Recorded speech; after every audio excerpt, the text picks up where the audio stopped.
Hey Trekkies, it's summer, and you know what that means. It's time for Creation Entertainment's Trek to Las Vegas 2025. This year, the convention has been expanded to a 5-day schedule, August 6th through the 10th at the Rio Las Vegas Hotel. Meet all your favorite Star Trek pros in one place, and hey, maybe you swing by Vic's Lounge and you see our panel. It's a great way to meet people in person and have some fun with your fellow Trekkies. If you can't make it to Star Trek Las Vegas, of course, there's also other events around the country this year. Trek to Orlando, August 23rd through 24th. There's the Trek to New Jersey, September 6th and 7th. And finally, the Trek to Chicago, November 22nd and 23rd. We're looking forward to meeting as many of you as we can this year. So make sure that you get ready to trek to Las Vegas. A content warning before we begin. Anything that disturbed viewers of Strange New Worlds Episode 6, Lift Us Where Suffering Cannot Reach, will be discussed by the Open Pike Night crew during this podcast episode. And as we are only human, there will likely be some gallows humor used at times to diffuse tension. Star Trek has always been about making viewers think about injustice from time to time, and Strange New Worlds is no different.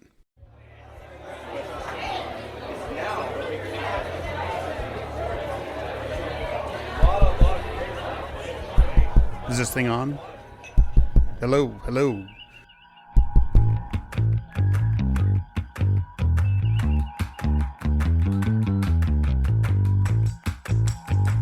Welcome to Open Pike Night. I'm your host, John T. Bolds, here tonight with some amazing guests on stage and in the studio to discuss Episode 6 of Strange New Worlds, Lift Us Where Suffering Cannot Reach. As a reminder, especially tonight, Open Pike Night is not the most kid-friendly show. Join us on a journey as we explore the dark sides of such Trek favorites as the needs of the many outweigh the needs of the few, and live long and prosper. Truly, though, we have to take a long look at possibly one of the most troubling questions raised by Strange New Worlds to this point. Why are so many unsecured storage containers scattered around the hallways of the Enterprise? As always, we're glad to welcome our lineup of voices to the Open Pike Night Stage. Each week, we want to hear what you think about every new episode of Strange New Worlds as they drop. So when you watch the episode on Thursday, Friday, or Saturday, if you have something you want to share on the Open Pike Night Stage, please record an audio clip, 90 seconds or less, and send it to openpike@gmail.com by Sunday morning. You have 3 days to send us 90 seconds and take your place on the Open Pike Night Stage. Be sure to follow @OpenPike on Twitter and subscribe to a weekly reminder newsletter. The button is just below the bio. Most importantly, share this podcast with your friends and family and leave us a review on Apple Podcasts and Spotify. Joining me today are my co-hosts. The man who would only make it through, at best, 3 levels of security training with La'an before realizing he could replicate podcast stickers and litter the ship, host of Sudden But Inevitable, Jesse. A Rigelian podcaster that pounces without warning. And the man who loves his kids to the ends of the earth, but wonders how well a neural dampener would work when it comes to nap time, host of the Green Shirt Podcast, Cameron. I did lose my watch in the Mugatten breeding room. If anyone is in there, please make sure no Mugatten breeding stone goes unturned to find my watch. And today we have a special guest, a woman who Open Pike Night listeners will know well. She crushes it every week with her calls. Our good friend, Michelle. I just want to say I think that Captain Pike is probably one of Beverly Crusher's ancestors somewhere. So I guess it's my intro. Michelle, tell us about your Star Trek journey. Well, it started, funnily enough, when I was a kid. So I was a TOS fan. My father had got me into Star Trek, and I got all of these, I think I'd mentioned it in one of my calls, these VHS tapes that weighed a ton that I would put in my backpack, and I would watch the episodes with Kirk, Spock, and McCoy. Love the original crew. Love the original series. Was doing a rewatch recently and still enjoy it. Some problematic things that I'm noticing now that maybe I didn't notice many decades ago. Not to date myself, but the TNG love came when they announced Star Trek Picard, and I had seen TNG a little bit when I was in high school and things like that, but I really started to watch it more before Picard came on, and just immediately love the crew, and especially Dr. Beverly Crusher, who's amazing, and Picard. So that's been kind of my passion on Twitter recently, is that, Picard needs Bev, and I think Beverly is a great character in the Star Trek universe that's kind of taken for granted. So hopefully, we can see her more in the entire franchise of Star Trek. Well, I don't want to speak for Cameron and John, but I have to say I am very excited to plug your raw Star Trek enthusiasm into the floating city that is Open Pike Night. Thank you so much, Jesse. We're very glad to have you here. Thank you for joining us. And we have a full lineup of guests on stage tonight. We're going to start with a couple of regulars. First up, really bring in the Open Pike Night theme, is Zoe from the Backlook Cinema podcast, at Backlook Cinema on Twitter. Hey, everybody. Thank you. This is Zoe from Backlook Cinema podcast. And thank you for welcoming me.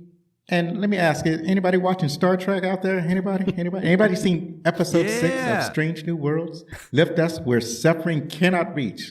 It's beautiful. It's beautiful. Let me ask it.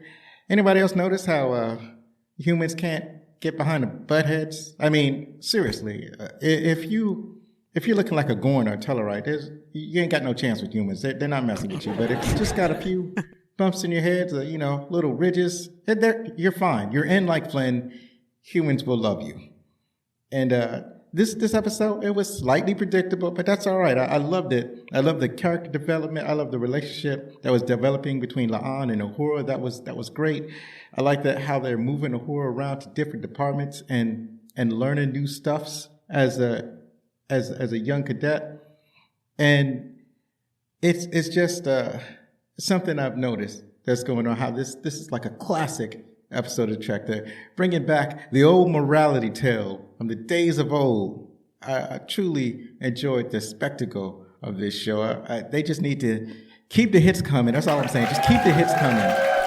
So thank you. That's my time, ladies and gentlemen. Good night.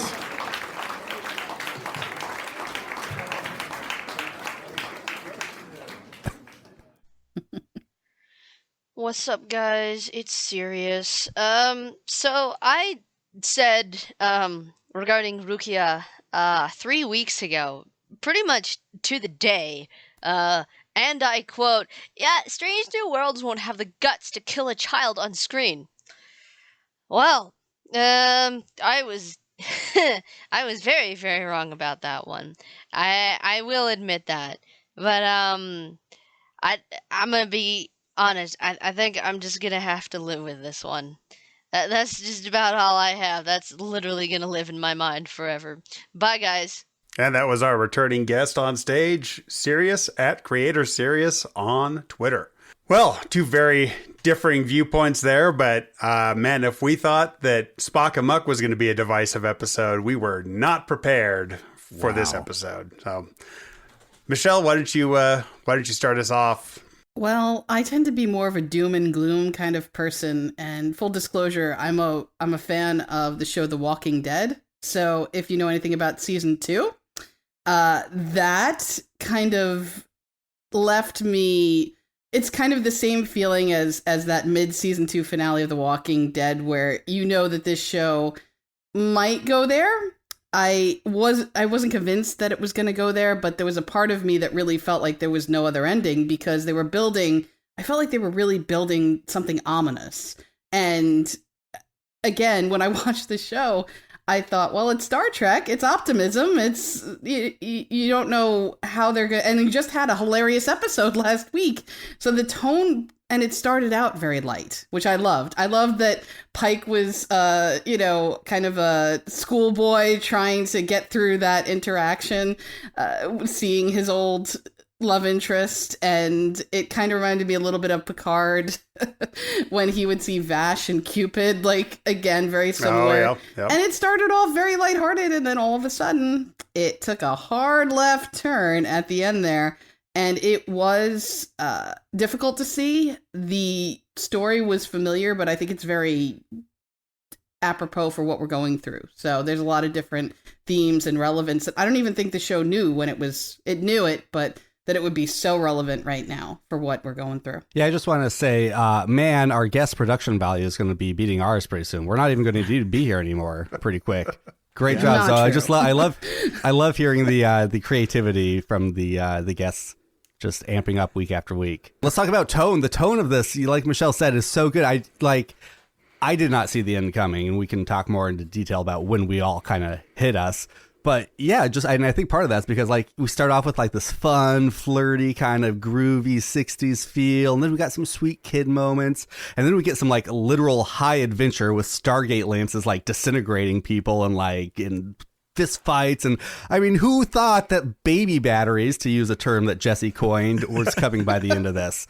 I thought it was amazingly well handled, the tone of this script. To Zoe's point of the predictability, I actually saw that a lot on Twitter. People were going, oh, if you've read Ursula K. Le Guin, then you know this is all about Homelas. And I have not and didn't. So this episode hit me like a truck. Like I will openly admit I did not quite see that ending coming. I was going, okay, like it's definitely a mystery, right? And, you know, to Michelle and Cameron's point, oh, it's a fun mystery. Like there's some plinky music. And they went to what I like to call sassy Red Alert, where they're just doing it because it's procedure, but not because they're in danger, right? He's like, did we take damage from that? Because I didn't even feel that. And the ensign is like, not really. And he's like, okay, Red Alert, which was sort of a Picard moment, right? They've had those moments where like, I'm sorry, did we just get shot with regular lasers? Okay, I guess go to Red Alert. Turns out they gave us Spock a mock because lift us where suffering cannot reach might make you not watch next week, depending on how you feel at the end of it. So they were like, look, here's a fun romp, and then we're going to give you this. I had a lot of emotions in this episode, and I'm sure we'll get to that, but I continue to be blown away in all the best ways by Strange New Worlds personally. To that same point with Zoe talked about predictability, I definitely was yelling at the screen several times throughout the first half of the episode. She's in on it, Pike, yeah. She's in on it. I didn't realize what it was. The it that I thought it was like, oh no, this is something completely different. And we'll talk about similarities and differences to Omelas and stuff like that with Ursula K. Le Guin. And I think part of it might have been my introduction to Lindy Booth as an actor was both in Wrong Turn and then Dawn of the Dead. So it's like, oh, okay, we've got a horror movie staple here, starting into a horror movie kind of episode somewhat. So I think that partly primed me for what was coming. But yeah, I just kept yelling at Pike. She's in on it, but it's like, well, yeah, but would I be like, no, I suspect something from the beginning? No, I wouldn't. I picked up that she was in on it because she went, oh, look at this one piece of evidence I do recognize from the crash. I was like, that's very convenient. Yes. Oh, yeah. Yeah, she was lying in that scene. But before we move on to like this really heavy topic, can we just appreciate the fact that Pike imitated La'an while he was in the turbo lift with Uhura? And that whole interaction, I love how much he is like just a normal person with his crew. Yes, there is that Starfleet, I don't know what you want to call it, that kind of a little bit of a military take on it. Mm-hmm. But it's a lot more relaxed. He has a great rapport with the crew, and you can compare him to other captains, and I think he really holds up as someone that has a great connection with his crew, and that's one of the reasons they will follow him into battle. Yeah. And why there is this trust in him. You know, he has a good sense of humor. He knows what's going on, what Uhura is going to be doing, and I love that they're rotating her around the ship to see how she actually ends up where she does in communications. That familiarity with the crew that you mentioned almost feels to me like them going, hey, people who are watching Star Trek to see people follow orders, like, relax. It's okay. It's not the military. It doesn't need to be quite so buttoned up. Everything is fine. Like it's a wagon train to the stars, folks. Yeah, like just chill. There's similarities, but even that he would do that with a cadet, that he would joke around with a cadet, because sometimes we forget Uhura is still studying in Starfleet here. She's not, commissioned yet. It's kind of like an internship almost. So she's not, experienced. She's not the person that we know in TOS yet. And it's a gift that we get to see this, and a real credit to Nichelle Nichols and everything that she did. So shout out to her too, because Uhura was one of my favorite characters in TOS, and I loved her relationship specifically with Spock. Yeah, apparently, though, they still let her man the phasers. I mean, they kind of sweep under the rug that Uhura just, like, murders a bunch of people whose only crime is to be against child sacrifice. I mean, it looks like she accidentally bumps it, though she says that they moved into the phaser range, which would kind of take the culpability off her. I don't know what really happened there. Maybe La'an is the only one to know. There absolutely will be an investigation. What happened was they fired on the Enterprise 3 times already, Cameron. No, so that was like, a crime. Yes, I understand. I feel like that's the only reason that Uhura is not immediately like, oh, sorry, that's a total Locarno, and you are now out of the academy. You're done. Yeah. Sorry. La'an is looking over her shoulder. This is not Uhura's fault. And La'an knows when to bend the rolls. No one jumped down her throat. Did you notice that I think they might have cut a swear word out of Uhura's mouth in that scene too? If you go back and you watch when she accidentally fires. Uhura, though, I mean, she could swear in 37 different languages? Yes. I mean, is it an English swear word they cut? Yeah. No, to Zoe's point, I love what they're doing with Uhura. Like, I was not really expecting that to be like a low-key through line through the entire season of like, Uhura finds her place, especially since we all know where she is, but it's been super fun. It's a fun way to kind of mix up the characters and get the different pairings and just like, I mean, she is definitely, maybe not one of the 3, but I think this this series has like a 4, 5, I don't know. There's a lot of main characters we're following their arcs through. And it's an ensemble like TNG. One. Yeah. Well, and also they're playing the long game with Uhura here. She's getting to explore all different. The La'an game. Thank you, Jesse. You're welcome. I'm gonna mute him here. And having her visit all these different departments because not every time it wasn't over. Hammer on the head with hammer, but communication is how she ends up succeeding in every one of these assignments. And so it's like, okay, we keep seeing different people at Uhura's station every week. They don't have the same officer manning what's going to be her spot. And she keeps coming back to, language is the thing that I love, and language is the tool that I use. This is the reason that Uhura is not a security officer. So we're just seeing all of these. Yeah, exactly. Yeah. Spock teasing her in TOS, like you can imagine in a moment where she's like, singing and making fun of him in that second episode, Charlie X. And Spock just pulling her aside and be like, remember that time that you accidentally fired on the chip and destroyed it? My favorite line of hers was, without a doubt, "Oh, it was super restful. Thank you for asking." And then the best and almost only Ortega's moment in the episode, everyone like openly mocking La'an to her face. Right.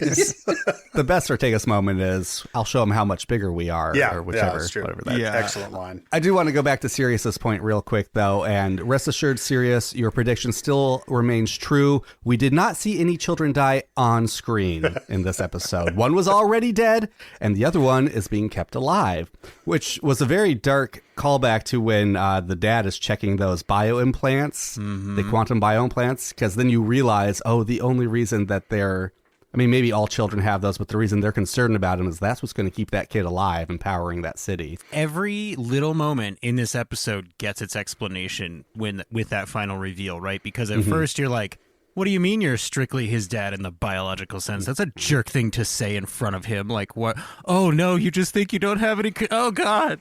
Our next couple guests on stage are both returning. First up, we have Jesse from Alaska. Hey, this is Jessie from Alaska, and I just got done watching episode 6 of Strange New Worlds. This episode to me felt a little odd, and I don't know if it was the pacing or what, but something was a little weird about it to me. I do like the fact that Mbenga got a little closer with helping his daughter by the end. I thought there'd be a different ending with that kid. It seemed a little almost Borgish to me, but not Borg, but like the kid and the machine just seemed kind of Borgish. I did like the fact that we finally saw Anson Mount kind of like throw some fists around a little bit, and I like the fact that Uhura seems more confident in her abilities to do linguistic things. It just, something about the story was not quite what I wanted it to be. But hey, if this is the one episode of the season that I wasn't quite on board with, then I think I'm okay with it. I guess I also kind of was feeling like some Willow vibes, like the old movie Willow. I don't know if anyone else picks that up. Joel from Selden Crisis here. This was a very interesting and ultimately horrifying episode, possibly the best written so far, and the performances were also first rate. It starts out looking like a Pike romance episode, which it is, but it is so much more. Things start not adding up right from the get-go. Of the three rescued from the shuttlecraft, one is an old flame of Pike's, one is a small child, and the last is the boy's father in a strictly biological sense.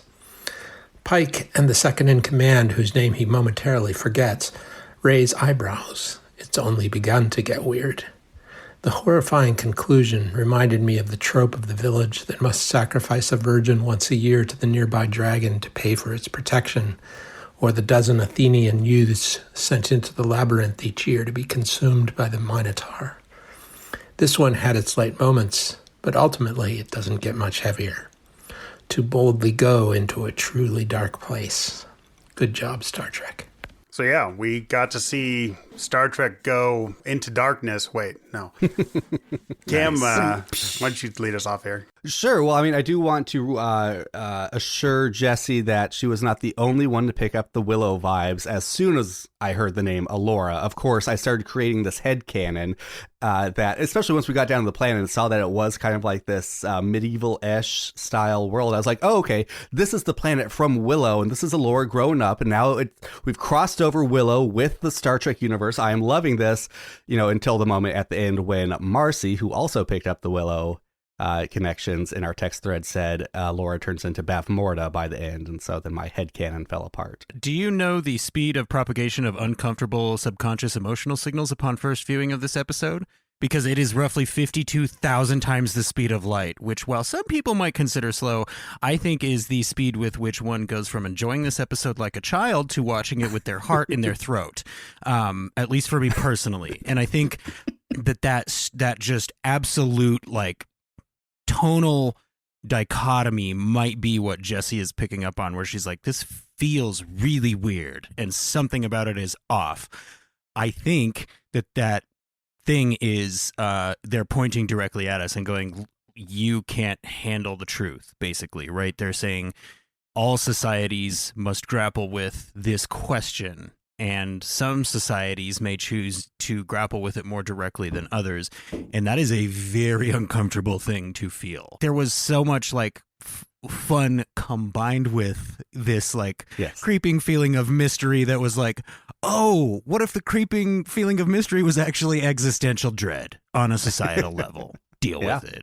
I fully understand being uncomfortable with this episode, and I have to agree 100% with Joel going, horrifying, one of the best written episodes that we've had so far. It really gives us a look at these characters. Pike is so dedicated to his values that he can't even answer Allura when she asks this question. Do you remember, I think it was Q Who, the season 2 episode where we first meet the Borg, or maybe it was in Best of Both Worlds, where you see the baby Borg? Do you remember this? Baby Borg, Yep. Q-Who, yep. They were cute yet terrifying. And I think that idea of the baby Borg kind of hit me toward the end of the episode, where I kind of knew where it was going. And then all of a sudden they showed that I didn't think that they were going to show the first servant dead. And they did. And that was horrific. And then thinking about the Borg, the baby Borg, again, the baby Borg are just like this child. This child that they're saying is going to do this out of his own free will. Is he, or has there been some conditioning? Yeah. How much free will does a 7-year-old have? Right. Yeah. And he sees this dead body. He sees his own fate and he accepts it. Kind of how Pike is going along and accepting his own fate. And it's very just disturbing, and there's also ethical questions about, would Pike even take their help, knowing the full truth now? Yeah. And this colony says, oh, well, we look at it. We see what we're doing. We acknowledge what we're doing. No, you don't. You take them down to a cave with like maybe 5 people, and they see it. This planet was settled and set up and built by the same aliens as the Tommyknockers, because like, oh, okay, they're just choosing the most inconvenient power source in human beings instead of just plugging into an AC outlet, but whatever. I thought it was the creature from It, but yeah, Yeah, exactly. I mean, it's that was like, okay, there's several Stephen King parallels here, but the question of fate came off more as a question of temptation.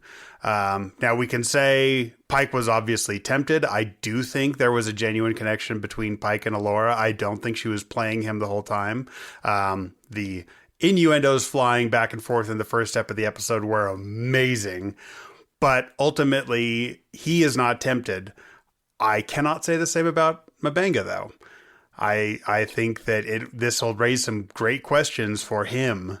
I actually was like, as I was watching through, I was going, oh, M'Benga's going to leave the ship for this. And he totally should. I would. Same thoughts. Like, that's what I would do if I were him, if I were in his position. But I feel like this is actually the first moment. You guys know me. I love Pike. I love every member of this crew with my entire heart. And I think nothing but the world of them.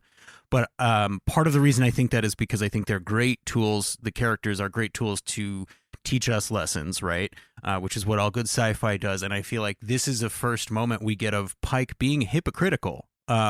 He tells Una a few episodes back, like, hey, look, I've accepted my fate. Everything's fine. These kids are going to benefit from it. Don't worry about it. And she's like, dude, fight your fate. Come on, like, go full Terminator and do what you want. And he's like, no, it's okay. Don't worry. I've accepted my fate. And then he meets this woman who's like, hey, there's this little kid. He's totally accepted his fate. And the kid's like, yeah, no, for real, I've accepted my fate. And he's like, you should probably fight against that, though. Like, this is bad. You can't allow any of this. So it's like a moment of hypocrisy of the self where he's going, I realize that this kid did this willingly, and I'm willingly walking this path that I know ends this one way. Like rage against the dying of the light, right? That line. Yes. To grapple hook everything you guys just said and pull it into what Joel said, which I will agree with, that this might be the best written episode so far. Like, I just love the way it handles the stakes of the episode. There are so many stakes and so layered on top of each other. You've got the stakes of the planet, which, like, because when they start talking about how utopian this planet is, it's all tied into the B plot with M'Benga and like learning about the cure. You don't even know that you're learning the stakes for the A plot until later when they say like, oh, our whole society will collapse. You've got the father's stakes with his son, and then you've got like Pike's stakes. You've got his emotional stakes, because yes, I agree, he is in love with Allura. Their flirtiness, the entire first act of this episode, the way he's like curled up like a little baby in the bed with her. Yep. It's all like, oh no, this means something. Again, I mean, okay, he tells everyone he meets about his fate, but he spills the beans again with her here. You just can't wait to play that card. Hey, guess what? Worst secret keeper in Starfleet. Yes. Just the worst. But then, yeah, like you guys have been talking about, he's got like the practical stakes of like, oh, I might have an out here. After this happens, I can move back here and get healed. Great. And then, and I didn't even really pick up on this, I think one of our listeners later did, was in our outline. I was like, oh shit, yes, there's the spiritual stakes that he sees himself as this planet. And like, will he sacrifice these cadets who are only children now to save himself? The story that I referenced in our group chat before recording, and that a lot of people have referenced, is called The Ones Who Walk Away from Omelas by Ursula K. Le Guin. It's easy to find online. It's only like 5 pages long. It's kind of a thought experiment more than just a story, which I think Le Guin did a lot with in her writing. But there are some differences to that. Yes, the society's prosperity and everybody's health and happiness relies on the suffering of one child, but they threw in a wonderful extra layer on this episode where the society's entire survival relies on the suffering of this one child. Otherwise, it will literally fall into lava and acid and everyone will die. That is an mistake that exists in the ones who walk away from Omelis, because people can walk away, and the story is about those who choose to. And so every time you're like, oh, no, this is obviously morally wrong. It's like, okay, well, this is literally the needs of the many versus the needs of the few. And it is just the very, very dark side of accepting that kind of reality. Except this child was not Spock, and he was not giving himself freely. That's what makes it so horrific. Is this people thinks he is, but that's just not the case. I don't know. I mean, the kid, he had an out. He was hiding on the Enterprise. He said, no, get me back down there. Everyone's counting on me. I mean, you're not wrong that it's like, it doesn't seem like the entire ascension is televised, though maybe it is. But I did like that Alora personally was like, no, let Pike see. Let him know what is, what I'm offering here. He needs to be fully informed. No, let the boy see. She doesn't try to cover the boy's eyes. She's like, she tells the boy to look and he still climbs the stairs. I'm not supporting child sacrifice here, but I think the episode does a good job of you're not. Of graying those areas a little bit where you're like, it's an alien race, so you don't know. Like, you remember that you had that TOS episode with the being that was presenting as an alien that looked very foreign, and then all of a sudden it was like this child, played by Ron Howard's brother. So you don't know like the mental capacity, but you can't help but read into it there. But you make some good points that I'll give you points for that, Cameron. Well, and if you thought that was already dark, our friend on Twitter @DamnItBeans says, spoiler alert, that was a rough one though. And did the thought occur to Pike that he may have just fathered another child for this planet? Ooh, maybe it's going to be the next battery baby. First servant. Okay, I will ask. I think it's a good time to ask this question because Marcy, in our group chat, was saying that she thought it was like every century a new child was selected. I'm more of the kid is still aging at a normal rate, and as soon as they hit the age of 16, and for my first very, very gallows humor moment of this podcast, there were some people missing from the chamber when they were preparing for the ascension, and that was a couple of people hosing down the chair after pulling a corpse out of it.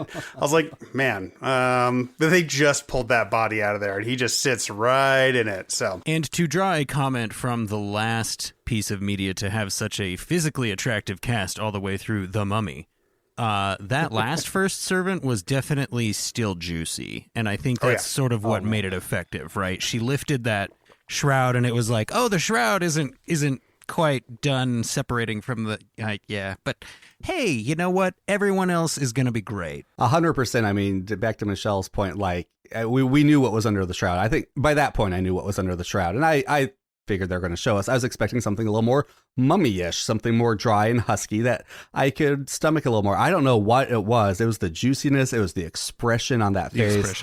The production design there did what it needed to do, and it shocked me, even though I knew what was going to be under there. And Anson Mount delivered with his reaction. Absolutely. Oh, even if they hadn't shown us, he would have sold the horror. All the way through the episode. His range in this episode is insane. Like, he goes from, I'm a captain now, to like, the society. Like, he is like, the range over a single episode and with the micro expressions is just like, I grow more and more impressed by him every week. And before we even take the hair into account, honestly. All right, let's hear from our next guest on stage. This is a new guest, Adrienne from the Where's Beverly podcast. Hi, Open Pike. It's Adrienne from Where's Beverly. It's also important to know that I am also from the generation who is the same age as the Columbine victims. And I'm also a Texas public school teacher. And so, this latest episode of Strange New Worlds, Lift Us Up Where Suffering Cannot Reach, could not have known the climate it would have been broadcast into, and yet. No art is created in a vacuum, but rather a specific time and place. And I cannot stop thinking about the ending of this, the tragedy and the fact that nothing is resolved, but mostly the absolute horrors we will allow when we think it's in the name of something we believe to be holy, be it faith itself, science, culture, comfort, or supremacy of any kind. A child's suffering and ultimate death is justified here because it's always been this way, or this is our culture, And rather than stopping it, the Majolans spend their time elevating the slaughtered child to a position of holy martyr and to brainwashing the next generation that this is just how it has to be. They do this because of fear of destruction and fear of death. But the thing they neglect to see is that staying alive only to renounce your humanity is no life at all. And the ending, where the first servant's father commits himself to trying to save the next child, starting with Mbenga's, is a heartbreaking and all too real cycle that we in our culture know. And all I can think of are the Tralfamadorians of Kurt Vonnegut's Slaughterhouse-Five saying, "And so it goes." That was Adrian from the Where's Beverly podcast, at Where's Beverly on Twitter. This is a very heavy episode, and I think it's pretty hard to say it any more succinctly than Adrian did. And it's a question that we have to grapple with almost on a daily basis now. And we were before the pandemic and then the pandemic itself. So yeah, I mean, I agree that it was the end with between the fathers, the father who lost his child and the father who's trying to save his child, that the tears hit me. And I mean, they were more the like, Mbenga's got a chance type of tears. I mean, once you have kids, certain scenes like these hit you differently. Though, just to add layers to, like, you know, the needs of the many and the at what cost, is that this child's sacrifice not only kept the society floating in the air, it's what pushed the father to help Mbenga and his daughter. So his sacrifice also could be saving Mbenga's daughter. Adrian makes some really important points. I think we're all kind of that generation of Columbine who are talking right now. And I can remember that from high school. And that was terrifying for the time. And now it's just become so commonplace because we do look at it as a culture in a certain way. We do see the video now. We do see all these things. And yet somehow we are not moved or horrified by it anymore. I know Jesse and Cameron and Janya, the reactions that you shared about the episode, they moved me. And I was questioning myself, like, why wasn't I mean, obviously I was disturbed, I was upset, but it hit me in a different way where I was thinking about all of these things that were happening right now that are very relevant and what we are willing to sacrifice our children for. And the things that we look away from, that we think we're looking at it, but we're really not looking at it at all. And we haven't been looking at it for the past 20, 30, 40 years. And Star Trek is great at making those allegories that speak to the times, even when they don't know what's going to happen, because they are great at predicting certain things too that are unfortunate because of our human nature and all of that. But I'm actually, that's such it's so heavy. So this is kind of an odd follow-up, but Adrian and Sophia run a great podcast at Where's Beverly. If you don't know about Where's Beverly, check them out because they started their podcast based on the fact that Beverly Crusher is nowhere in Star Trek Picard, and we are all very upset about it. So speaks to my fandom, perhaps yours, but just to lighten that up. But yeah, lots of thoughts and feelings on that. So let me drag you all back down real quickly. So as I was mentioning, I think with Elder Gamal, you're like, wow, he seems like kind of a jerk. And then you realize, oh, he's just saying, I am a tool for this society. They took my kid. They said, your kid is the next first servant. You know, maybe he knew that ahead of time. We don't know. But then when he's talking with Mbenga, he's like, you know, I used to be a doctor. Now I have one patient. And the first time watching you, reading that as bitterness, like, oh, he wishes he could help more kids or more people than just this one kid. It's like, dude, it's your son. Why don't you just be glad that you get to have access to your son? And, you know, over the course of the narrative, it comes around like, no, he is trying to alter the fate of his kid, and he feels powerless to do so for so many reasons. And you see him repeatedly be undercut by the society that he had previously put all his faith in. And to Cameron's point, like, yeah, once you become a parent, there are certain things that hit you differently. And I don't mean that in an exclusionary way. What I mean is, I didn't used to be an empathetic enough person to feel for people I didn't know, I think, until I had a child. And then I went, oh, feelings exist for a reason, and they're clearly to tie me to this person who I've just met for the first time and am now solely dedicated to for the rest of my life, it opens up a pathway in your heart and your mind that goes, I could feel greater capacity for other people, right? So by the end of this, I was just going, like Cameron said, I was in tears. I was a complete mess. I was like, I want to say Columbine is like fewer than 100 miles from where I went to school. So when it happened, I remember going, that's terrifying, but I don't feel like that means it's more likely to happen again now. And if I had known then how wrong I could be, I probably wouldn't have said that. But now it's like my daughter is fast approaching school age. And I'm like, I don't know that there is a safe place to send her. And it's massively terrifying in a true way. And to be asked by Star Trek to consider that, spoiler alert, I watched this episode before I went to work. Terrible idea. But to be asked by Star Trek to consider that, I think, really affected me for 2 days straight, and not in necessarily a bad way, but in a real way. And I think I appreciate that deeply about this episode. Well, and to push that allegory, that kind of accidental allegory further, because John's right, like the stakes are real here, that the society could literally collapse. But what else could they do? Well, they could reach out to other cultures, perhaps, cultures who have maybe solved this problem and work together, and maybe with working together and your ideas and their ideas, figure out how to prevent any more needless sacrifices and deaths going forward, which is, maybe something that could be applied to a real world situation. I don't know. Well, I think part of the answer is that they don't want the solution, though, right? They're saying we assume that because our founders set it up this way, that it's the best way to do it. So we're just going to go with it. Like they said, they've tried other stuff, but they have an idea of, we can do this all on our own. We don't need help from other people. We are exceptional. Yes. Where have we heard all this before? We won't ask for help. We won't look at what other cultures have done. We're number one. Well, and Allure did say yes, because she said she was trying. But when you look at the opposite end, those people on Prospect 7, that planet where some of those people that had risen up against this outrage, they had moved and basically found another place to live where they could live with themselves. Sounds like they're doing more surviving than living there, but yes, they would rather survive with themselves, being able to sleep at night, than to live. Right, they couldn't with thrive, I don't think, right? They were we don't get a good, clear picture of Prospect. So I wish we had looked more at that aspect of it, because it just seems so, again, so difficult to just leave your own people. And we've seen it before in Star Trek, where we've had this debate and we've had these different things happen. But I do think it's interesting that the father was working with them to try to save his son, and that was what put him over the edge, was that it was his son. And he seemed so cold about it in the beginning. I thought, what is going on here? This seems very alien, for lack of a better word, to how we treat our children.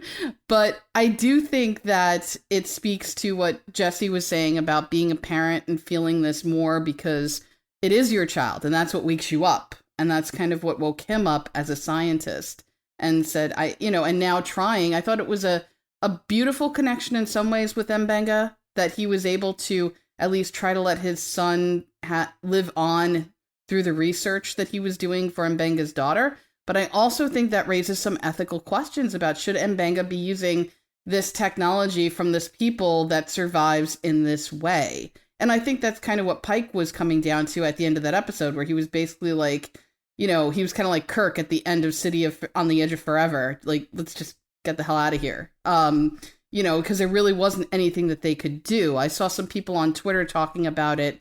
And I kind of thought this as well. Like, they are not part of the Federation. There is no jurisdiction. It's kind of like just going into, for lack of a better parallel, maybe another country without any kind of authority, and trying to, just destroy, target your phasers. Don't have Uhura do it. But target your phasers and blow up that thing and let the world crash, because this is horrific, or beam all those people out. Bring them to a new world, because we can do that because it's Star Trek. Find another M-class planet. We know we haven't had the Genesis device yet, but we can find another place to relocate them And, let's stop this horror of sacrificing these children. But they have no authority here. And I know people were complaining that Pike was kind of not able to do anything, but I don't see that there was anything for him to do at the end of this episode except reject what was going on in that situation. Well, and he did say, I'm going to report this to Starfleet or something along those lines. And the way he said it made me go, I'm going to report you so hard. I'm going to write a strongly worded letter. It's going to be all capitals in my report. You are going to have to allow so many investigators into your baby chamber. That sounded weird. You're going to have to let so many people into your city's power plant to make sure that it's not running on what it used to run on. And then we'll let you into the Federation. He's going to put some hard things in there, I think. And I hope that this is leading us to a huge, huge philosophical blow up between M'Benga and Pike, personally. Yes. That's exactly what I'm looking for. Yeah. This could lead to a lot of things, like Starfleet getting involved. That's why they didn't join the Federation, because they didn't want Starfleet involved.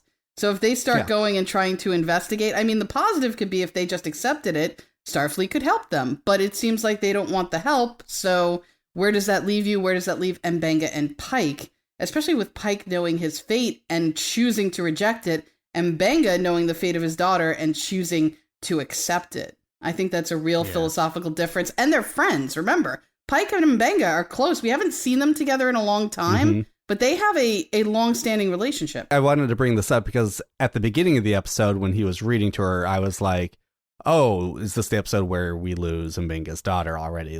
I thought that was going to be the sacrifice made. What do you guys think is going to happen with this through line? Do you think it's going to be he accepts death and has to learn to let her go storyline, or is it going to be a more Lorenzo's Oil and he fights and saves her? Personally, I'm a fan of the Lorenzo's Oil. Don't accept death. If your child is sick or hurt or scared or dying, you do whatever you can. And if that means maybe breaking a little bit of a prime directive here or there, you get them the medicine and you give them the life that they deserve. If that costs you your position as CMO of the flagship of Starfleet, you do it. If that means that somebody else has to take over for you in a couple of years for another series, you do it. Whatever you have to do, you do that thing, I think. And I'm going to say it right now. If Rukia dies, we riot.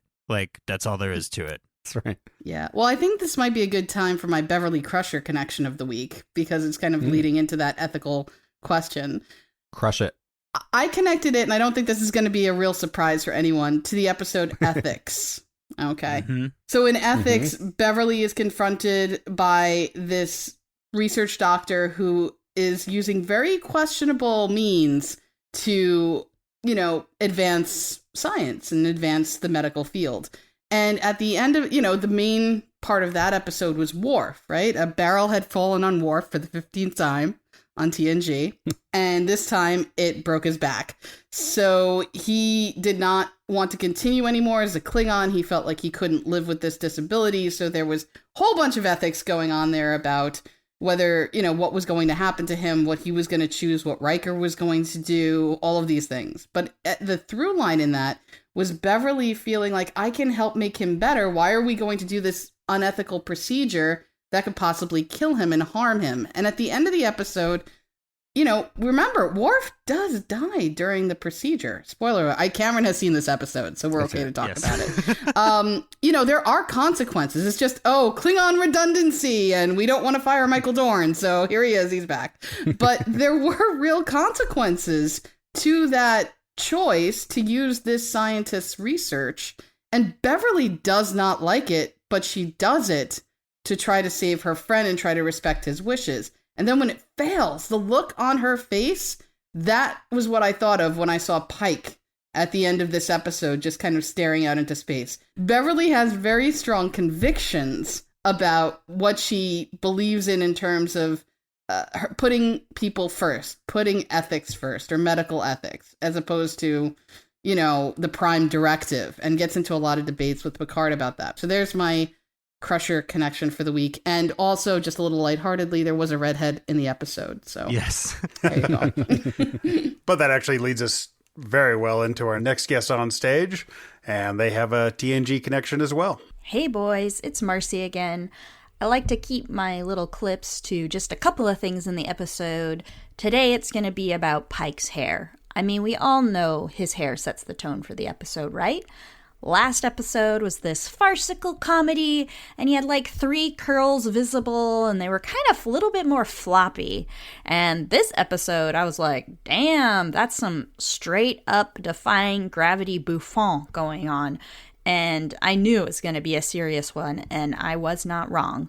Secondly, I think we should talk about the philosophy of this episode and how all these aliens, first the Rongovians, then the Magellan, are dropping some major truth bombs about the Federation on Pike. And though I think Pike does a decent job, I would say that this is not where he shines, and you can fight me with this, because I'm a TNG lover, and I feel like this is where Jean-Luc would have just eviscerated each one of these races with a philosophical speech that lasted, 3 minutes, and by the end of it, you would have been saying, yeah, the Federation is right, and these guys are going down because we're not going to follow the Prime Directive. Jean-Luc's going to figure this out with his brain. And as much as I love Pike's brawn, I think this is just not his cup of tea. He's just going to be like, well, I'll attack you with my phaser. And she's like, you can't, because we're not part of the Federation. So what do you think, boys? Jean-Luc or Pike when it comes to philosophical conundrums? Cam, you want to start us off? Yes, I believe Marcy's correct. You could do an entire thesis paper on Pike's hair and how it relates to the episode. I think that needs to be done 100%. I think Marcy's not wrong. I think perhaps one of the issues here, though, is that Pike had the emotional relationship with Alora that was an emotional liability in that instance that perhaps prevented him from pulling out a Picardian speech. I think in general, Pike is much more direct anyhow, and the philosophical juggling and maneuvering belongs to Picard. I think the era of Starfleet that Pike is in necessitates more cowboy diplomacy than that of Jean-Luc, because the Federation is a little more well established under Jean-Luc, not, because of him, but they're more of a solid superpower, I guess you could call them, in the galaxy. Whereas this feels more like, okay, we need to get people that already live here on our side because we don't have that big of a navy, right?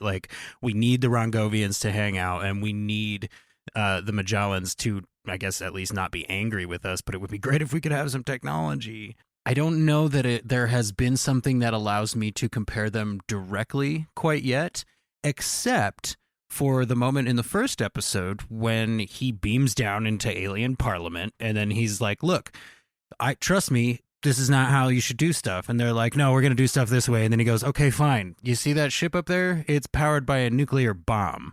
Do you want me to nuclear bomb your entire planet? And they go, okay, we'll be friends.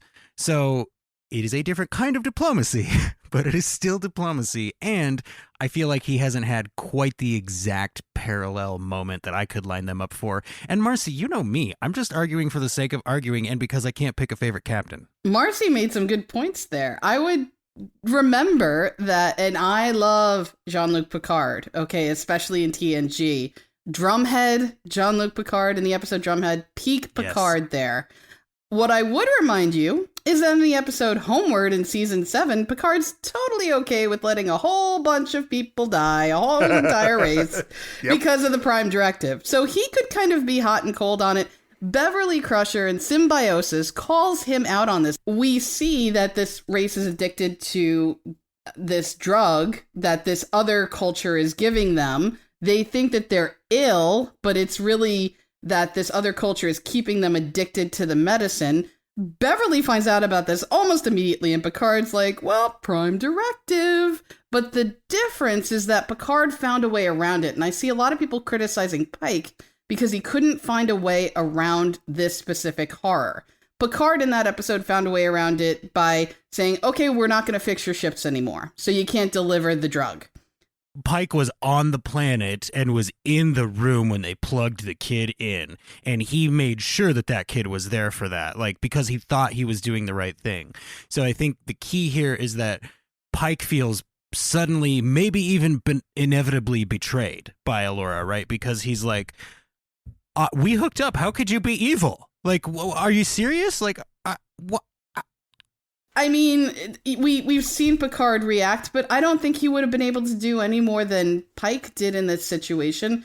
And especially with the, trying not having authority or sovereignty to interfere. Well, I think that's where the ethical question comes down on. Would I sacrifice a child for this greater good? I don't think I could bring myself to do that. Would I blast a society out of existence because they're doing, like, what how is he going to interfere? What's he going to do? If he runs in and unplugs the kid, the entire society comes literally crashing down. I mean, this is what the Prime Directive is made for. This culture has figured out a way to do their own thing. We might not approve, but everyone on the planet tends to agree. With a giant icon on the front of their folder that is a baby inside the outline of a battery, so that Starfleet knows, do not approve application until you have investigated the power source. I'm going to call bullshit on that. Starfleet, Section 31, there are so many people in Starfleet who would be like, really? There's technology that exists and all it costs us is one child of the Federation every, let's call it, 10 years to be generous. Disagree with you at all, John. And if I wasn't so confident that this show is like dedicated to the bone to being episodic, I would be sure we were going to come back to this within a season. Is it true that they have no disease on this planet? That's what they say. No illness. So, of course, there are going to be people that are going to be interested in this technology. And maybe, even though it's episodic in nature, doesn't mean it can't connect somewhere else down the road to another culture that might take this technology and do even more horrific things. We don't know. Let's go ahead and roll into our next couple of callers on the Open Pike Night Stage. First up is our friend Peter from My Star Trek Life on Spotify at PeterTrek1, an old school OPN stage regular. Hi, this is Peter, and here are my thoughts about Strange New Worlds, Episode 6, Lift Us Where Suffering Cannot Reach. This was an example of a moral or ethical quandary episode, which Star Trek does from time to time. Examples include DS9's In the Pale Moonlight and Enterprise's Damage.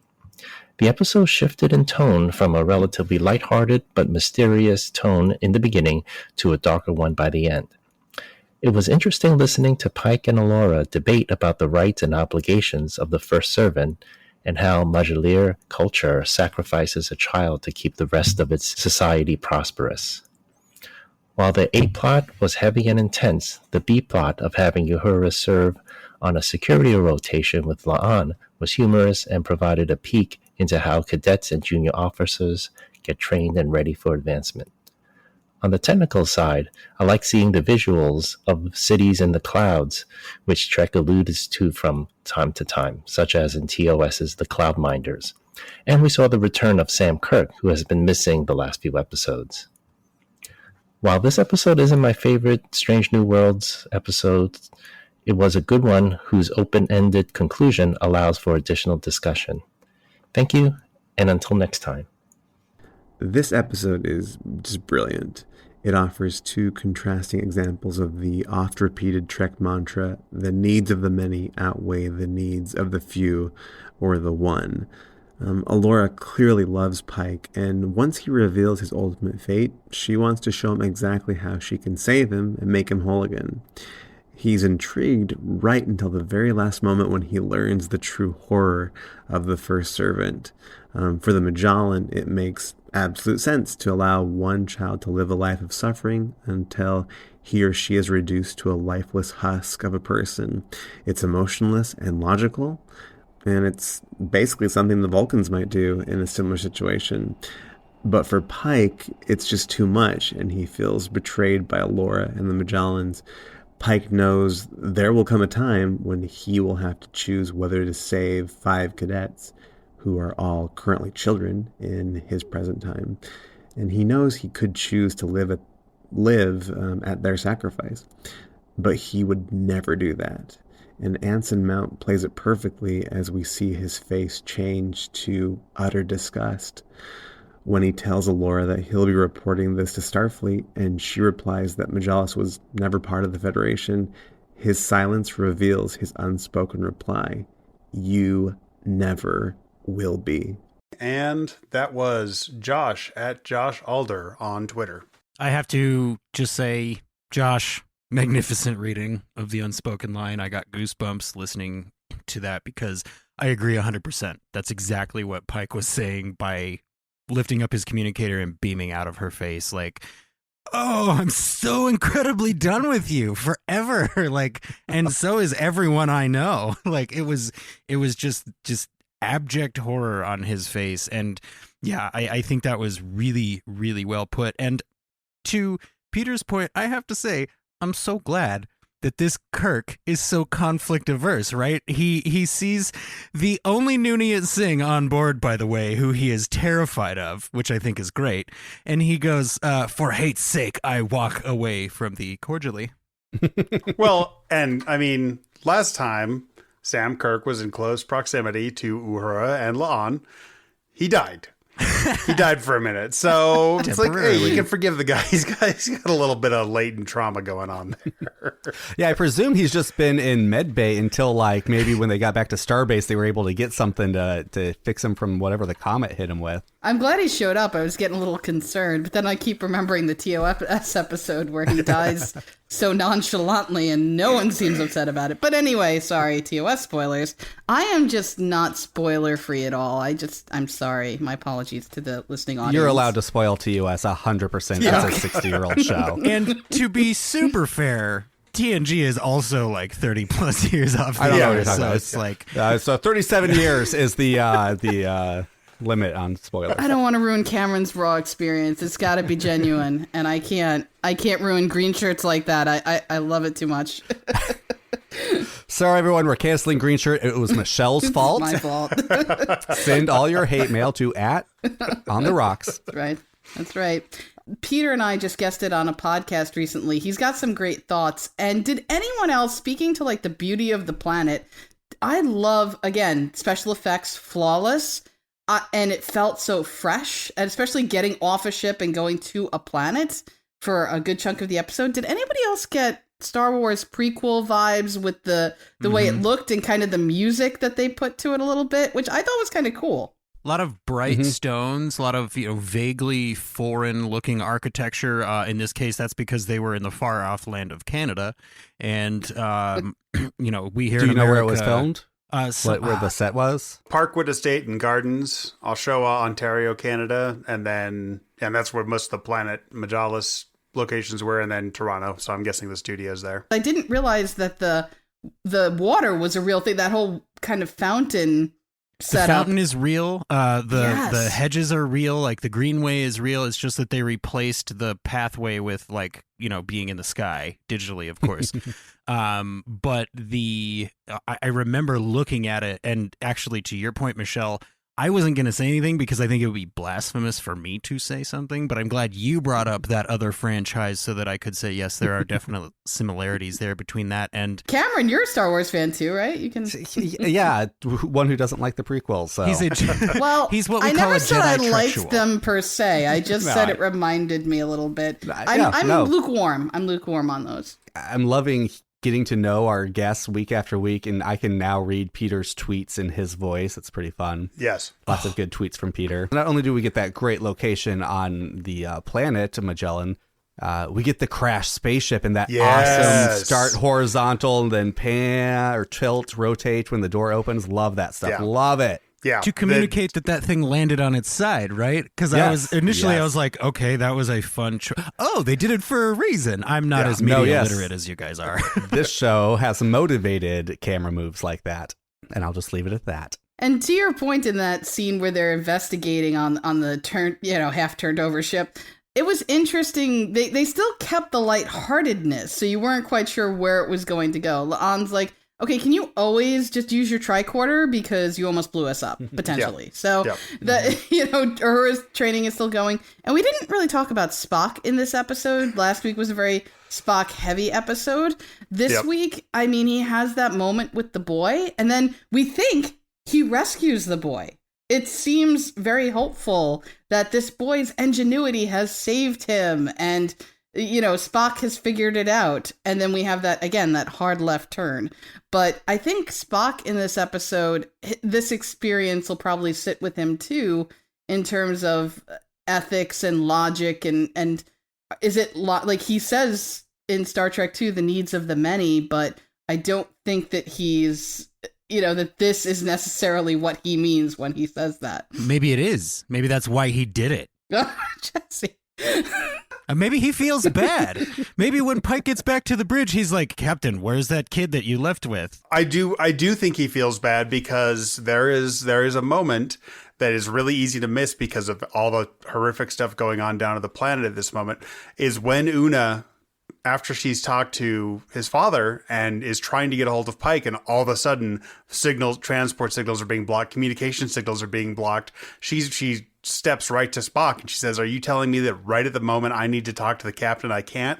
He doesn't say a word, but he looks shocked. And I think that is supposed to be the moment where he's like, "Oh God, I found that kid and sent him down there, and now something is going on." That is a great sequence. I love the cutting back and forth. I think the pacing is done really well there, and the build-up of the reveal. I also love that line because it is just very Star Trek. Lots of technobabble about why they can't get down there, and does it really make sense? But then Una just says, "Let me just say what this means for the audience, and we're going to leave it at that because it needs to be done." I really thought that they were going to build the relationship between Spock and Number One a little bit based on the short trek we got from them. We haven't really seen them together, but it was interesting to see her exerting authority over Spock, and Spock being like, "Hey, I'm totally failing. I can't figure out how to get in touch with the captain when we really need to." And then what John just said, it just hit me. Yes, Spock is now realizing that he may have actually inadvertently endangered this kid, just like Pike did. Pike basically handed this kid to the wolves without knowing it. But everybody on the Enterprise had a part in it, and now they have to grapple with that and figure out how to kind of move on. And one thing about this, while it is serious, it is standalone episodes, the character beats are serialized. Yep. So I think we will be seeing repercussions of this episode play out throughout the rest of the season and possibly beyond. All right. Our next couple guests on stage both wrote in. First off is our friend Rosie at Rosalita9899. Rosie, we hope you get your voice back soon. She's excited to see Lindy Booth, always fun to watch. She enjoyed looking at the background on Majalis. She noticed what reminded her of Earth, the stained glass, wallpaper, the beautiful lawns they're chasing the guy over, the fountains, and somebody, I noticed in my second watch, somebody sitting there just eating noodles. It's like, just everyday life is going on here. And she very much enjoyed Samuel Kirk and his comment about being conflict averse. What are you guys' thoughts on lesson 6 of security? Learn when to bend the rules. And poor Dr. Mabenga reading the same part again. She saw the child sacrifice coming pretty early and was as heartbroken by the ending as everybody else was. And she comments that we run a wonderful podcast and thanks us for opening up our stage to listeners every week. And then our friend Kelly since Georgie also wrote in, "I have a feeling even watching the trailer with the first servant beaming aboard the Enterprise that he would eventually be the crux of the episode. I had a partial idea that he would be a sacrifice, much like Stargate SG-1's wonderful Season 3 episode Learning Curve, but was really dismayed to see the extent of the sacrifice." And hashtag Mortegas. And that is Kelly at Antipodle on Twitter. Yeah, I mean, just my Sam Kirk love real quick. I did literally go, "Yay, it's Sam," out loud when he showed up. And then, of course, we got Kirk blocked by La'an. "It's me. It's your Sam." Oh, Lord of the Rings reference. I am on the right podcast. Yes. Thank you, Rosie. That's very sweet of you. I hope we do hope you find your voice again soon. I think that those similarities between Majalis and Earth are 100% intentional. This is Star Trek begging us to look in the mirror and go, look, no matter how advanced we get, no matter how shiny our cool new toys are, no matter the advances that we make, there are parts of this society that we just don't pay enough attention to. Yeah, so I wanted to ask you guys, it sounds like Kelly was way ahead of the curve with the trailer knowing how it might end. when did you guys figure out it was going to be a child sacrifice story? Because, I mean, despite rewatching it, like, the clues are strong. I mean, even I'll make my literary point now, because I've never heard of the Ursula K. Guin story, but they say, oh, we draw the first servant by a lottery. And I went, oh, the lottery. Interesting. And then I was so busy Shirley thinking Jackson. about the Shirley Jackson story that I didn't hear the line that follows when they say, when they say, he embodies our values, strength, service, sacrifice. And the words sacrifice gets said. You could play a drinking game and be passed out by the time there's an actual sacrifice in this episode. But I never picked up on them. It wasn't until, like Pike, I was suspicious the whole time, but still kind of game to go along, not thinking what the real thing was until he says, oh, where are they taking him? To the sacred chamber. And for some reason, that's where I went, oh. Nothing good happens in a chamber. Let's just throw it out there. Yes, there are no chambers that you want to be inside of ever. Yeah, I think the first time I heard the word ascension, I was like, oh, this kid's dead. That was shortly after. Yep, that too definitely nailed it. But to Cameron's point, Allura is obfuscating hard at that table because she says he embodies science, service, and sacrifice. And then she says he has given up a traditional family because all of us are his family. So she's sort of trying to imply like, oh, the sacrifice is he just doesn't, get to live in a house. He has to live in a palace. Isn't that rough? Like she's she knows what she's doing, right? Because she's not going, oh, the first servant is the baby we plug in to run our flying city. I think for me, it was when Pike went into the chamber, because like same thing, right? They say chamber and you're like, you don't want to be in a chamber. I had the same feeling, but I was like, oh, maybe he goes in there and it's like, he disappears into this molecular mist and like all the little quantum things do a thing. And it's like, he's a spirit now. Like, okay, maybe, But Pike seems to immediately look around at the cabling like, this is baby brain cabling in here. Why is there so much baby brain cabling in this room? Like, I don't know. There's a moment when they walk into the chamber and he like follows her and she goes, oh, no, you need to stay back here. And he goes, oh, right, I stay back here. I love that moment because he's still oblivious. Sure, at that I'll point. stay He's still back here and be bracketed by these two guards. I don't have a problem with that. This is fascinating but stuff. Then when they cross their spears in front of him, he's like, okay, now I was under the impression those were purely ceremonial. What is going on? Yeah. When the child was playing with Mbenga's daughter, that's when I thought he was a goner. So Michelle's the smartest of us all. Not the smartest, just the most pessimistic. It's been a long 2 years, guys. And I was disappointed because Pike did have a moment there where he could have, I believe, saved the first servant, but he did not clasp both his fists together and start hitting people. And we know. He did not have powerful enough punches, but he said catch these hands quite a bit. How cool was the headbutt, though? I was like, that's your first move? Oh, that's so cool. But let's remember that Pike's father studied comparative religion, right? Like that was, Pike has a great deal of respect for different cultures. So, okay, you're telling me I have to go into this chamber? I'm going to go into this chamber. Okay, you're telling me you have ceremonial swords? You have ceremonial swords. You're telling me you have a medallion that tells you your sacred holy commitment to this cause? Okay, awesome. He's not thinking this is going to end in the horrific death of a child until it does. And then he's just, get me out of here.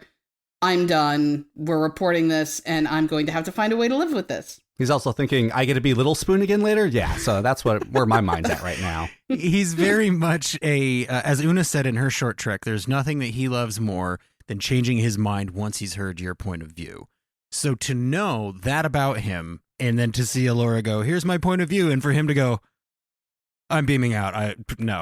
Peace. Like, he's affected. This is going to sit with him, especially as a man who has chosen to accept fate, right? Like, this is going to be, I think, effective for him for, as you said, the character beats are what's serialized here. And I think this is going to matter to Pike for a long time. I think that she was genuinely trying to get Pike to see her point of view because he is a diplomat. I think, we look at Picard and we say, well, Picard would have done this or that. Well, Pike is actually a pretty good, in my mind, this might be blasphemous, but I think he's better than Kirk up to this point. I think Marcy. He does a really good job. I know it is heresy. I'm sorry. I do love Kirk too.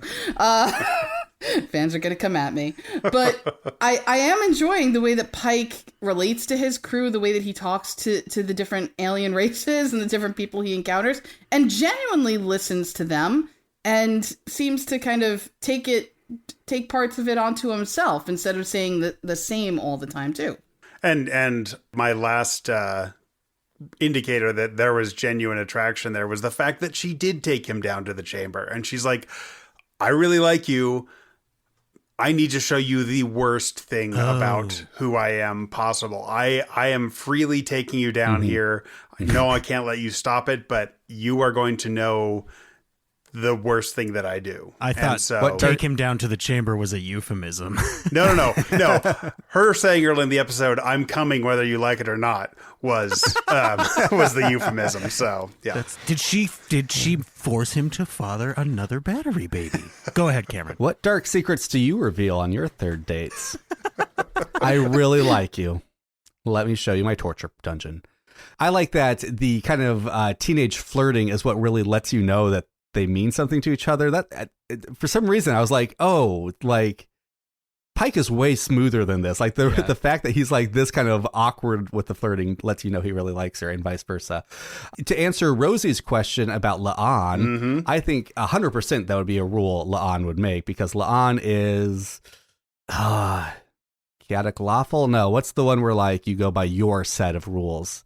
Anyway, I think La'an is much more concerned in her own moral code than Starfleet's, really. Yeah. I don't know if I buy that La'an would create this cutesy 7-step program to becoming a tactical officer. That was a little bit of a stretch, but I went with it. I could see La'an going, here are the 7 most common insufficiencies that typical Starfleet cadets have, and I'm going to address them.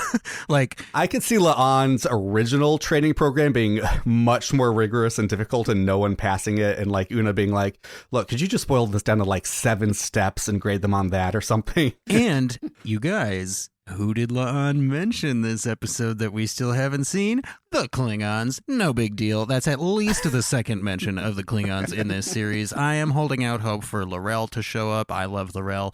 I feel like the Klingons is now just like a word for like alien species, right? Like, are you a Trekkie? Okay, then you're watching Star Trek.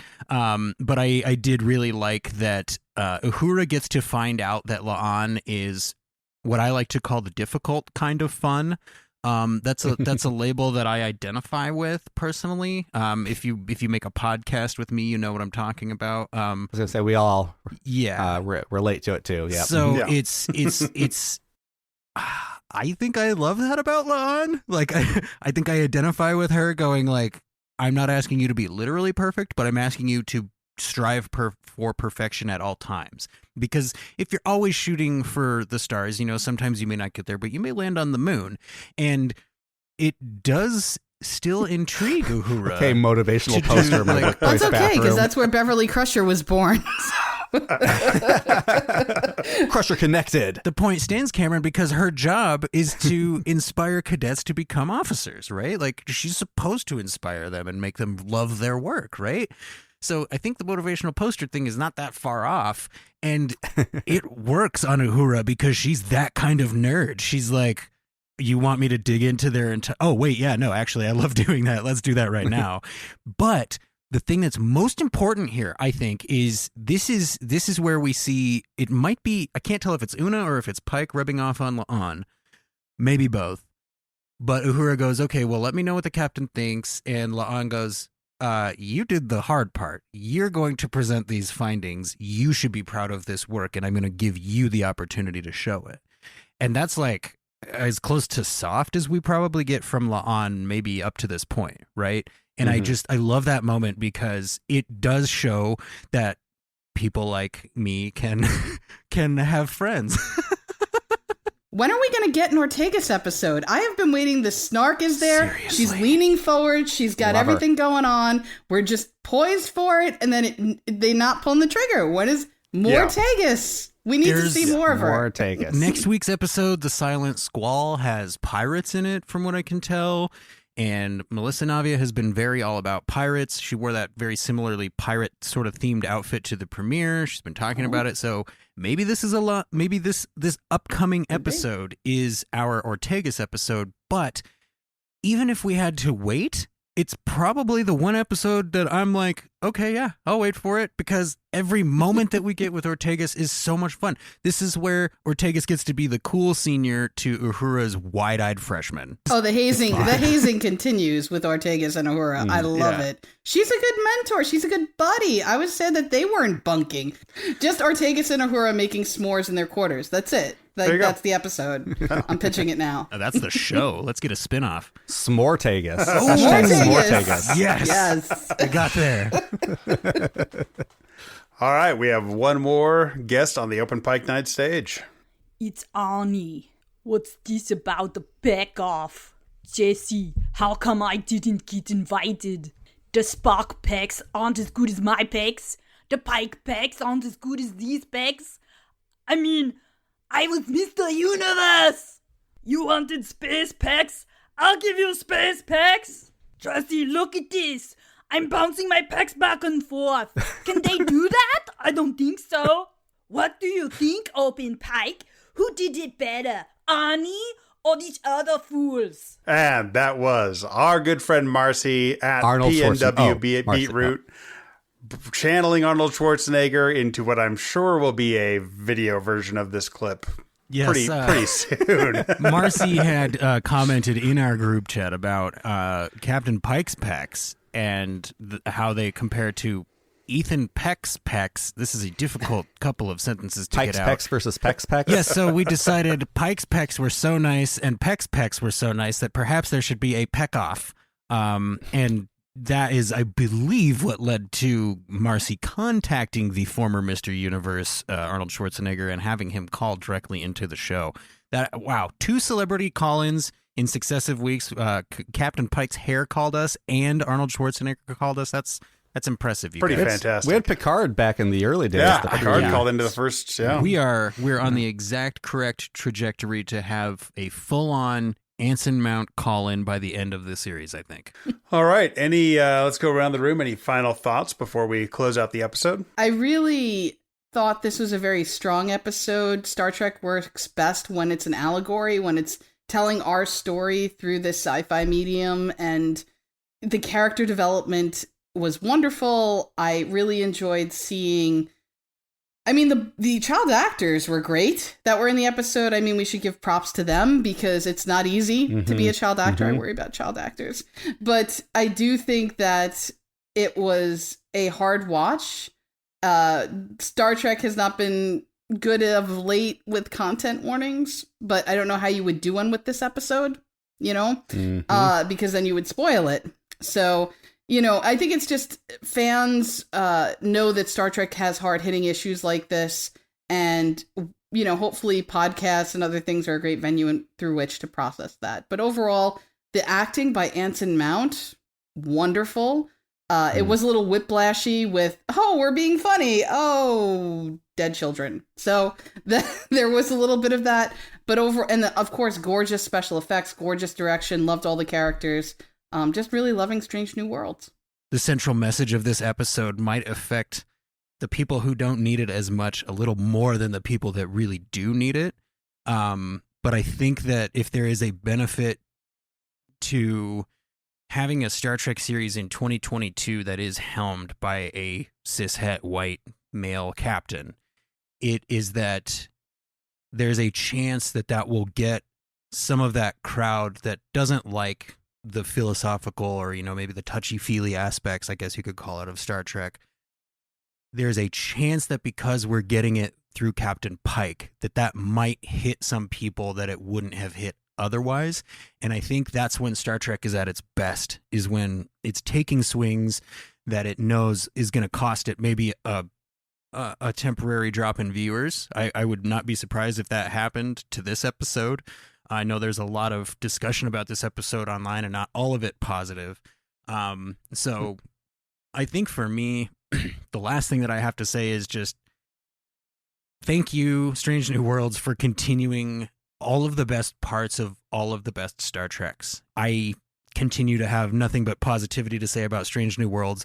And I got to say again, thank you to John and Cameron for doing a show about it with me. And thank you, Michelle, for being here with us this week. I guess there was a deleted bit where they were going to take a trolley to the Ascension Chamber, but they had to cut it because there was a problem with the trolley. With levers, and there was somebody on the tracks. A trolley. Yeah, I'm sorry. I was going to divert this the setup halfway through and kill the joke, but then I decided to just plow through you guys instead. So society's probably better off for it, Cameron. Yeah, exactly. Yeah, that's what it comes down to. No, I mean, I love the episode. Good episode. Yeah. I really liked starting to see Mabenga's cracks. Like he's doing this thing. Like if you go back and just watch him, not just the fact that he reads the same chapter again, where it's like, okay, well, bookmarks exist, so obviously he's got a lot on his mind. But even when he is looking at his daughter's charts and everything, as soon as the first servant's father walks in at the end to offer help, watch how he sets down the pad, because it's face down. It is very, very like, I do not want anybody to know what I'm looking at here or what I'm working on. He's carrying this, and the weight is starting to show on his shoulders, and it's nice to see that. And I loved that survival rate of ships in this episode is pretty low. Like 2 ships are destroyed in this episode, in this plot. So, we didn't even talk about, like, wait, how many people died on that second ship trying to pretend like they were kidnapping the kid, and how many, the different types of sacrifice that are made. But yeah, I do think this is a fantastic episode, which, that leads us right into rating the episode and ranking the episode. We're going to start with Jesse this time. So I think this is actually my favorite episode conceptually so far, just as far as giving me something to think about right after the show is over. The episode that I have enjoyed watching the most and experiencing the most is still Memento Mori for me. So, but this is really high up in my rankings now. So my final current ranking list goes 4, 2, 6, 5, 3, 1. I did really enjoy Children of the Comet as well.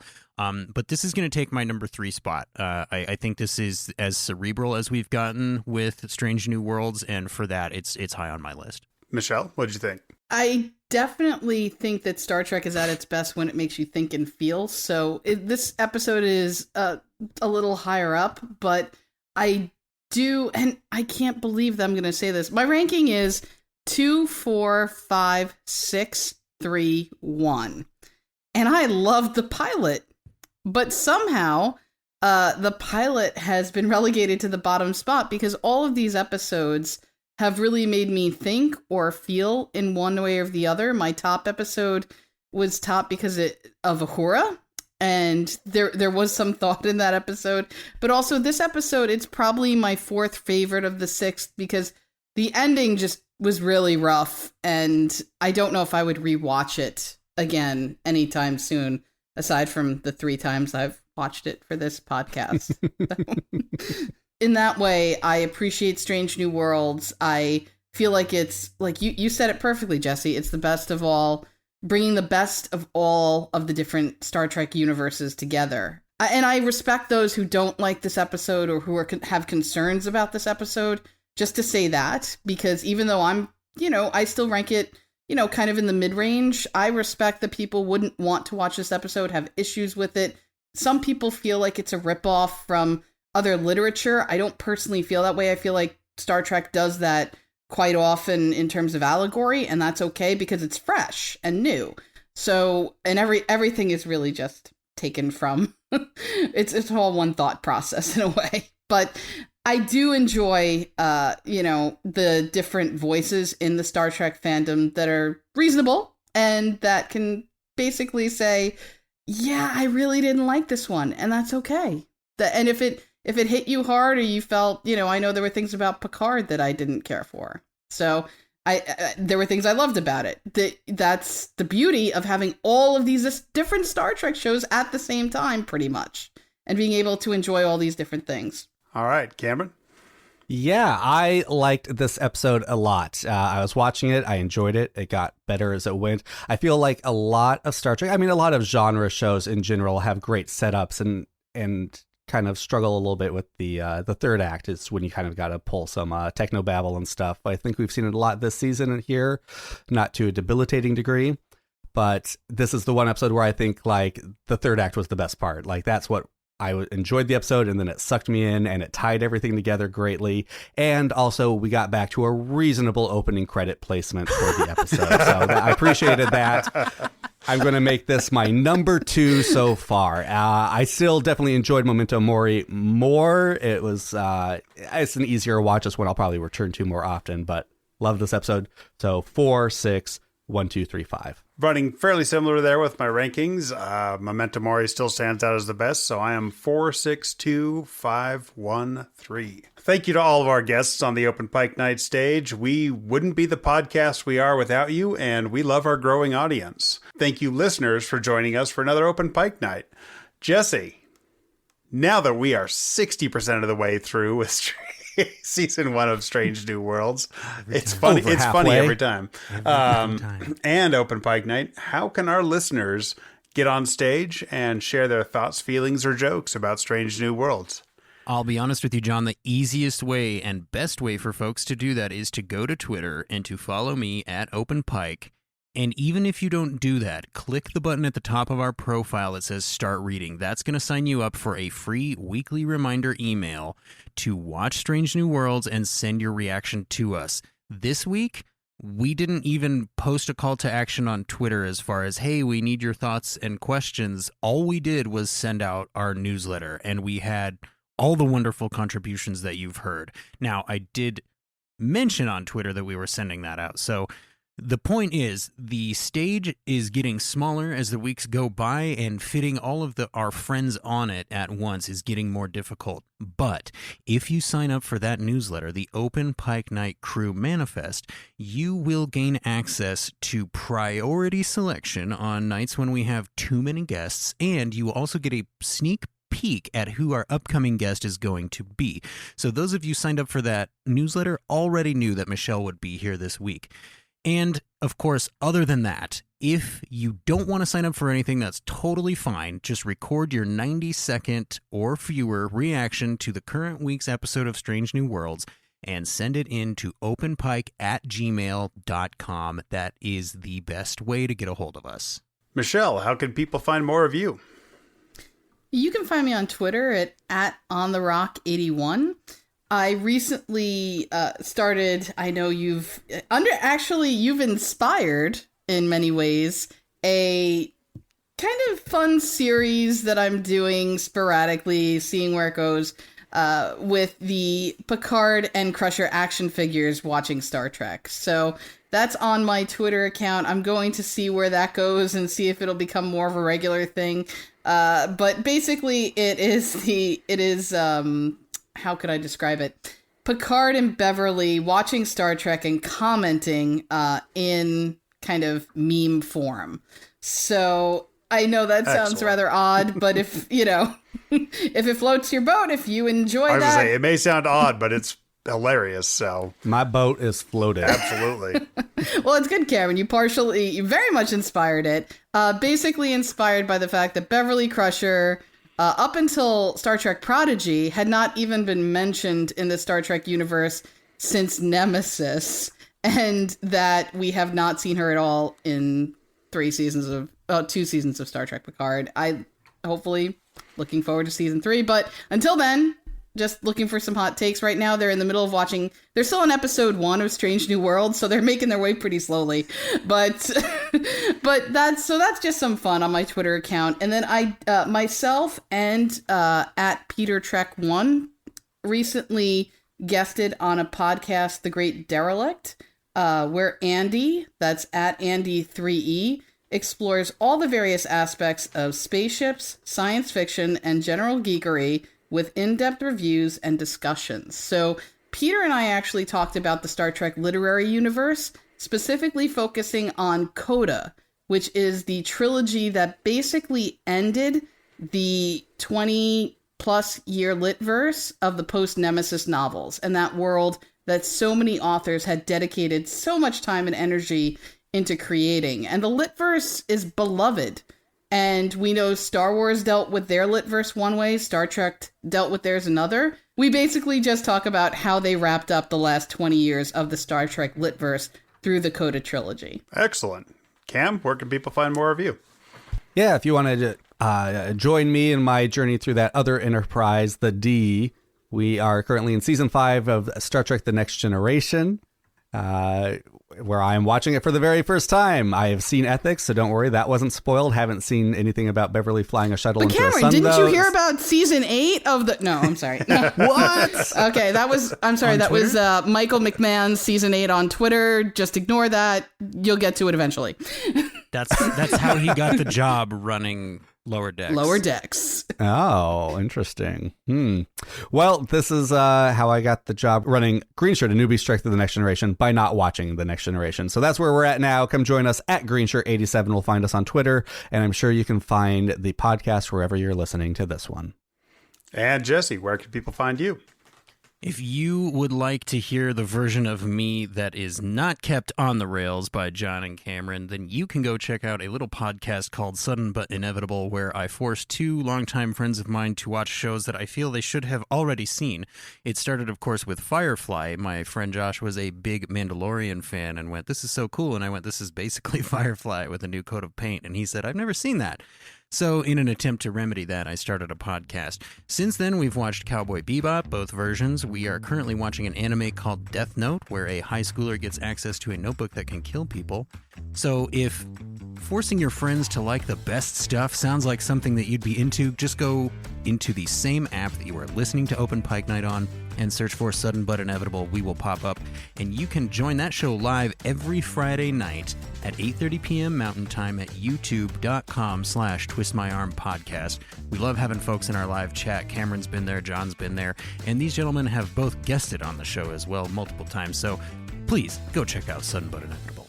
All right, and you can find me on Twitter at John T. Bolds. It's been a long night, and we have a long line of rideshare cars outside waiting to take you all home. If you call O'Mellis home, remember, it's always okay to walk away. Make sure you shut down any personal subspace frequencies you may have opened, and be sure to tip your servers. You can go anywhere you want, but you can't stay here.